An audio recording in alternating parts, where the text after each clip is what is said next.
નમસ્કાર મિત્રો, આજે હું તમને જણાવીશ સિમ્પલ 10 સ્ટેપની અંદર આપણે યુટ્યુબમાં જો આપણો વિડીયો અપલોડ કરવો છે, કઈ રીતના એમાં આગળ વધવું છે, એના માટે હું આપણે ટૂલ્સ જોઈએ.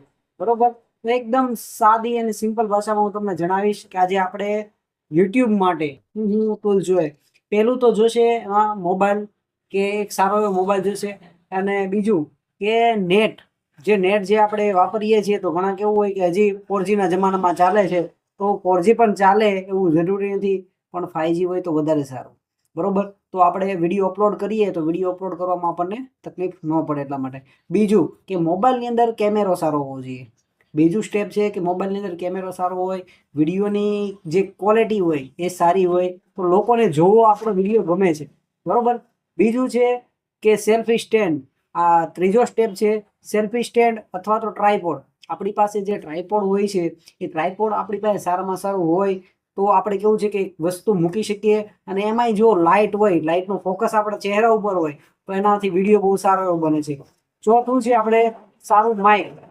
એટલે જે આપણી આજુબાજુનો જે ઘોંઘાટ છે, ઘણી વાર કેવું હોય છે કે આપણે વિડીયો અપલોડ કરતા હોય તો આજુબાજુમાંથી કોઈ વાહન નીકળતા હોય તો એનો અવાજ આપણે એની અંદર પાછો આવી જાય છે. એટલે વિડીયો જ્યારે બનાવો છો તો માઇકનો ઉપયોગ કરો તો માઇકની જે આપણા સાઉન્ડની ક્લિયરિટી હોય એ સારી આવશે. પાંચમો સ્ટેપ છે કે તમારી આવડત. તમારા જે વિડીયોની લોકો સાથે કોલોબરેશન કરવાની, એટલે મતલબમાં લોકો તમારો વિડીયો વધારેથી વધારે જોવા જોઈએ, તો એના માટેની તમારી આવડત હોવી જોઈએ. તમને કોમેડી સારી કરતા આવડવી, કોમેડીના જો કોઈ તમે ચેનલ બનાવો છો, કોમેડી સારી કરતા આવડવી જોઈએ. એ રીતના બધી જ રીતના તમને જે આવડે છે, તમે જેવા માસ્ટર છો એના વિશે તમે વિડીયો બનાવો.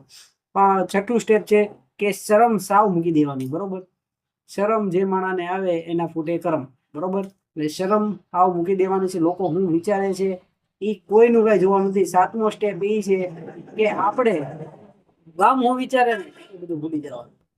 ગામ જેને જે કે હોય કે આપણે કોઈ આપણા ઘરે 5 રૂપિયા તે આપણને દઈ જવાના નથી.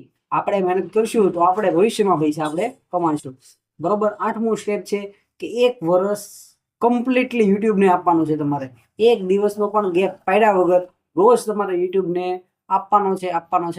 એ પણ ડેડિકેશનથી. એક દિવસનો પણ ગેપ પાડવાનો નથી. રોજ આપણો વિડીયો અપલોડ થવો જ જોઈએ. નવમું સ્ટેપ છે શોર્ટ અને લોંગ ટર્મ વિડીયો. આ બંને વિડીયો તમારે રોજ અપલોડ કરવાના છે. શોર્ટ વિડીયો તો તમે ગમે એટલા અપલોડ કરી શકો, મિનિમમ 5 થી 7. બરોબર, સ્ટાર્ટિંગમાં તમે જ્યારે અપલોડ કરો છો તો ત્યારે 5 થી 7 વિડીયો તો તમારે કમ્પલસરી નાખવાના છે, તો લોકો તમારાથી એટ્રેક્ટ થશે. બરોબર, અને લોંગ વિડીયો 1 થી 2 અને એ પણ કેટલું 3 થી 5 મિનિટનો વિડીયો. બરોબર, આની પછી 10મું સ્ટેપ છે કે ટાઈમ ટુ ટાઈમ અપલોડ કરવાનો છે. સિમ્પલ એ છે કે તમારે કોઈ પણ એક ટાઈમ સિલેક્ટ કરી લેવાનો છે કે ભાઈ સવારમાં આપણે 10 વાગે વિડીયો અપલોડ કરવો છે, 10 વાગે જ વિડીયો અપલોડ કરવાનો છે.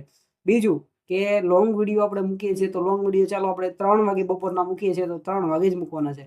આનાથી યુટ્યુબ એક ઓલ્ગોરિધમ ઉપર હાલે છે, જેનાથી તમારા વિડીયો વાયરલ થશે અને યુટ્યુબને ખબર પડશે કે ભાઈ તમે ડેડિકેશનથી કામ કરી રહ્યા છો.